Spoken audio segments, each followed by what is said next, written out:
Another day, another bit of bad news coming from Motorsport Games. Some things just never seem to change.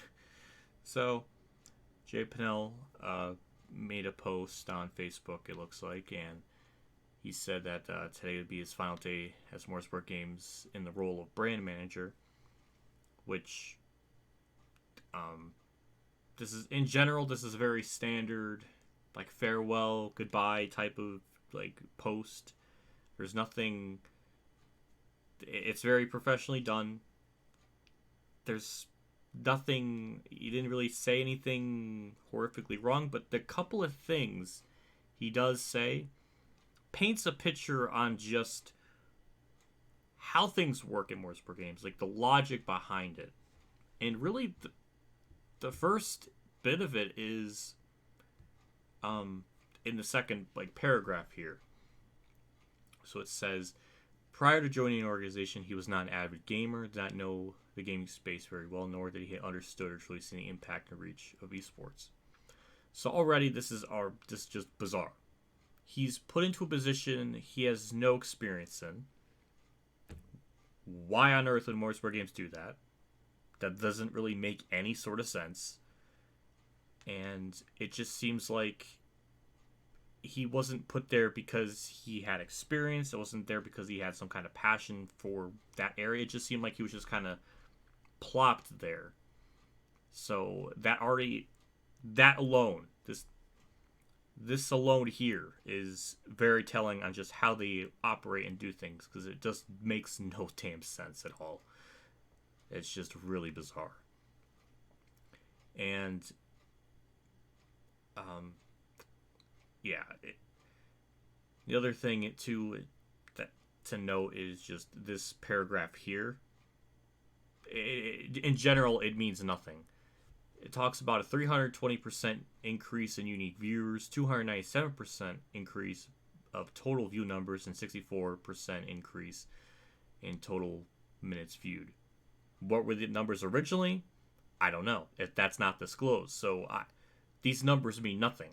They look and sound really, really impressive, but what were they before? Back in the eNASCAR Heat Pro League days, like Heat 4 and 3 and stuff,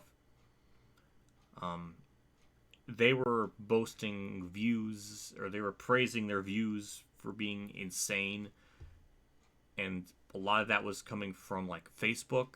But Facebook counts, like the way they count views is if you're accidentally like just scrolling through your feed, and it counts a view if you're just scrolling down, like just looking through stuff. So the way it calculates a view doesn't really mean a lot, and maybe some of that could be applied there or here. I don't know, but with not giving us specific numbers of like, okay, we had 350 people watching before, and now it's like 3,000. Like, we don't have any specific numbers, so it's just all.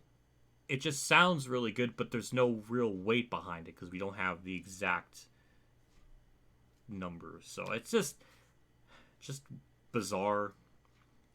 It's just I don't see how esports, at least in a NASCAR scene of things, would actually be meaningful, because it's such a shit show essentially. So I don't know. It just doesn't mean anything. Doesn't really mean anything to me.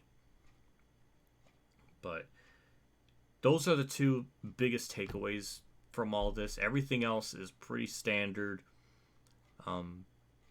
Levels of professionalism and everything, and I'm sure wherever he goes, he'll be in a much better spot, or at least probably be treated better. So I don't think there's nothing to worry about for him. I think he'll be just fine. Anywhere he goes, he'll probably be better off, to be honest. But yeah, this first part here about, it's just like, it just kind of paints a picture of like the ecosystem there, just of the logistics of, it's not really, I want to make it clear, this is not me trying to roast him or make fun of him by any means. That's not the case. It's more of Motorsport Games' conscious decision to put someone in a spot they had not only no experience of, but wasn't an avid gamer. So it's like, why? Did they just desperately need to fill a spot no matter what? And to me, it seems like he's just very expendable because if he's able to get that spot, then anyone, any random person can get fitted in that area, and yeah, it's just amazing that the people that they have, or just the places that they put them in, or at least in this example, was someone that wasn't really passionate about this. I don't know. So I guess in terms like a novice, it just doesn't make any sense. The decisions they make continue to be awful, which isn't really saying anything new. But this does kind of show how things operate, or at least one aspect of it. So I do think that's very interesting and important to point out. And it does have a lot of implications on just how this is already like so off kilter and odd, and what other things are weird and bizarre that we don't know of yet in terms of like their decisions. So yeah, this is another big hit because this is the brand manager. Kind of curious what's going to happen with Rusty now, because I don't know where. I mean, is he next? Is he going to go? I don't know. It sucks. There's really not a whole lot else more I can say on the matter, but I think it's important to kind of point it out. And yeah, that's really about it. I wish there was more to discuss, but I think short and sweet works here. I don't know, but yeah, I guess that's it. See you later.